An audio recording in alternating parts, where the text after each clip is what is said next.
Who do you think is the most attractive celebrity? Handsome Squidward. Yvonne Strahovski, she put the ass in Mass Effect. Magneto? George of the Jungle, Brendan Fraser. The Mummy, Rachel Weisz. Edit. Yes. I could have just said, The Mummy. But you really do forget how. Perfect. https imager.com/a/4jb5e. Brendan is in Got J. The way his pectoralis major meets his anterior deltoid. The way his middle delt is built to be square and loom over his perfect arms. His tricep definition. His abs from top to bottom and the way his V demands. Regardless of your sexuality, that your eyes keep moving southward. His skin is perfect and glows like the sun. His hair is the perfect length to make him appear both bohemian and excessively masculine. His perfect smile and childlike aura. Anyone who works out can tell you that this is entirely genetic. Countless numbers of people have been exercising for millennia and they do not look like Brendan Fraser from Got J. Brendan doesn't even look like Brendan from Got J in any other movie because that's an excessively difficult thing to. Not only did he start with perfect genetics, decide to become an actor, exercise in the exact way he needed and adhere to a strict diet. Male actors also need to be dehydrated. https time.com/2865172/bigorexia-and-the-male-quest-for-more-muscle/ to the brink of death because even people who are in amazing physical shape do not look that defined on a daily basis. So for one brief shining moment all of the atomic structure of the universe conspired and Brendan was a perfect human. And he did it all for you. Films are meant to be seen and he wanted you to see it. And not for some high-minded Oscar-winning film. He did it for George of the Jungle. Through great effort and cosmic circumstance. On the brink of death. Working 18-hour days, Brendan labored tirelessly so that he could be immortalized on film and observed by you. In George of the Jungle. The absolute audacity of his generosity is humbling. Brendan for one shining moment was a god and he was generous. So bear witness to the Adonis that is Brendan Fraser in George of the Jungle. We have never and will never see anything so magnificent. And always remember he did it all for you. Rip Heath Ledger. Lee Pace. People who don't sleep naked, why? If I have skin touching skin, it sweats a lot. Anytime I do, my kid will need me or a pet is going to get into some chaos until I get out of bed. It makes me feel too vulnerable. Even though I'm totally safe, I just feel too exposed. It's just too cold to sleep naked most nights.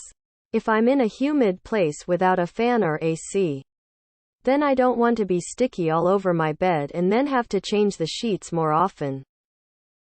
Because family members don't know how to fucking knock, that's why. Got kids. Underwear are to protect the world from my ass. Futurama was renewed for 20 more episodes by Hulu.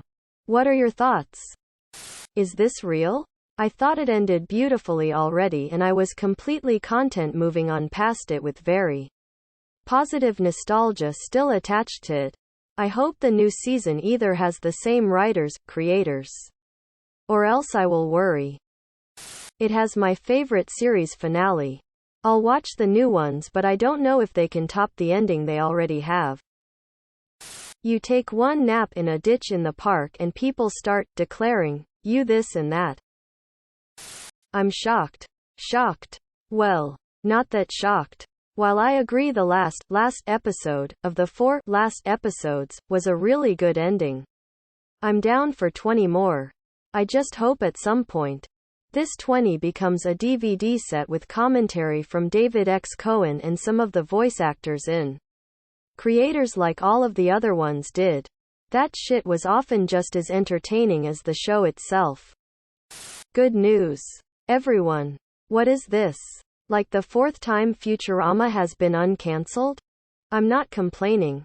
Give me all the Futurama. Shut up and take my money. The series ended perfectly and, in my head canon, is over.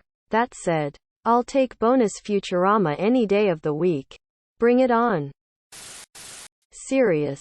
Ukrainians of Reddit, are folks nearby? What's the situation actually like over there? Attention. Serious. Tag notice. Jokes, puns, and off-topic comments are not permitted. https www.reddit.com/r/askreddit/wiki/index-wiki_rule_6- in asterisk any asterisk comment, parent or child, asterisk parent comments that aren't from the target group will be removed, along with their child replies. Asterisk report comments that violate these rules. Posts that have few relevant answers within the first hour, and posts that are not appropriate for the serious tag will be removed. Consider doing an AMA request instead. Thanks for your cooperation and enjoy the discussion. I am a bot, and this action was performed automatically. Please contact the moderators of this subreddit. Message, compose to =r@AskReddit if you have any questions or concerns. I live in Ukraine, not far from Russia border. Some people are scared and some of my friends moved abroad. But most people just got used to scary news and don't give a shit. Russian here. Most of us don't think anything will happen. The state propaganda is pretty low-key and chill about it all, unlike the Crimea situation when they were talking about it weeks before the events to gain the support. Public support of the government is way lower than it was in 2014, and they would definitely need to gain it back to start anything real, and for now on they are just keeping things quiet. That's a good sign. Most of the people here don't want any wars. So we feel a bit of tension overall, but mostly we are pretty sure nothing is happening right now. It seems more like a muscle play to boost negotiations with NATO. Romanian here. We joke about it, but most of us don't think anything serious will happen. I live in Russia, very close to the Ukrainian border. I'm really worried and puzzled about the situation. It's been weirdly quiet in the media recently. Makes me wonder whether Russian media is being silenced by the government, or Western media is exaggerating the conflict for shock value. Despite not really trusting the government, I actually think the latter option is more plausible. The Crimean confrontation in 14 was very widely documented and reported on. It was basically the only thing on the news. So why wouldn't they do the same in 22? Sorry for any grammar mistakes. I'm still not perfectly fluent in English. I have a buddy in Kiev and she says it's 50-50 between folks being scared and folks assuming nothing will come of it. In the event an invasion does happen, most seem to be on the side of, fuck that noise. We live here, go away. Who can FK right off? People who watch videos, TikTok at full volume in public. The idiot blasting loud music on his phone in the subway. Leahy and Randy. This guy the first named Craig. My boss. And the blubbering moron he hired 7 months ago. Please. Both of you. Go fuck right the hell off. Anyone on my lawn. What is your most controversial movie opinion? I liked the twist at the end of The Village. I love a good main character death.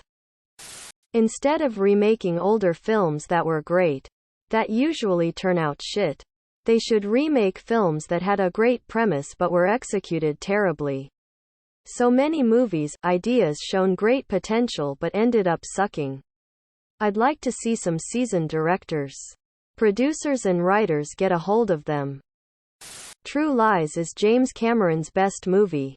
Maybe Arnie's too, but I'm a little less convinced in that opinion. Trailers ruin movies. When you don't watch a trailer or read a description then watch the movie and it turns out good. It's 100x better.